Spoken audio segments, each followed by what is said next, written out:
Proseguimos analizando los dogmas de la iglesia, cómo fueron cambiando los dogmas bíblicos, las doctrinas bíblicas, cómo fueron cambiando con el transcurrir del tiempo en la Edad Media, y eso hizo necesario una reforma, que la iglesia volviera a la doctrina bíblica.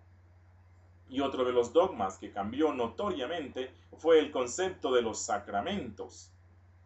La iglesia del Nuevo Testamento tenía solamente dos sacramentos, que eran la Santa Cena y el bautismo. La Santa Cena era simplemente un acto memorial que la iglesia celebraba en el primer día de la semana, que servía para mantener latente la memoria de la muerte y la resurrección de Cristo. Hacía esto obedeciendo las palabras de Cristo, quien dijo en Lucas 22:19, haced esto en memoria de mí. El bautismo era un acto público por medio del cual el creyente expresaba sus intenciones de abandonar en el mundo con sus deseos para ser admitido a la comunidad cristiana y seguir a Cristo. Pero con el correr de los siglos, la iglesia paulatinamente fue añadiendo otros sacramentos no bíblicos. Para el siglo VI ya existían 4 sacramentos, que eran la Santa Cena o Eucaristía, el bautismo, la confirmación, que consistía en la imposición de manos y el ungimiento con aceite santo para que la persona recibiera el Espíritu Santo, y la ordenación, que estaba reservada solo para aquellos que entraban al santo ministerio. Para fines de la Edad Media, la iglesia ya no contaba con 2 sacramentos, ni con los 4 que le habían añadido luego, sino con 7 sacramentos. A los 4 que ya les mencioné se le habían añadido otros 3. El matrimonio, la extrema unción, que son los ritos finales para la persona que estaba a punto de morir, y la penitencia. Por cierto, este último fue añadido en el Cuarto Concilio Laterano de 1215, el cual completó el dogma de la Iglesia Católica Romana. De todos estos sacramentos, los únicos 2 que tenían base bíblica, como les dije antes, eran la Santa Cena o Eucaristía y el bautismo.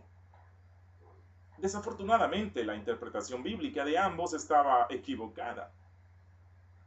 Conservaban esos 2 que eran bíblicos, pero la interpretación y la aplicación que hacía de esos 2, la práctica, también era falsa.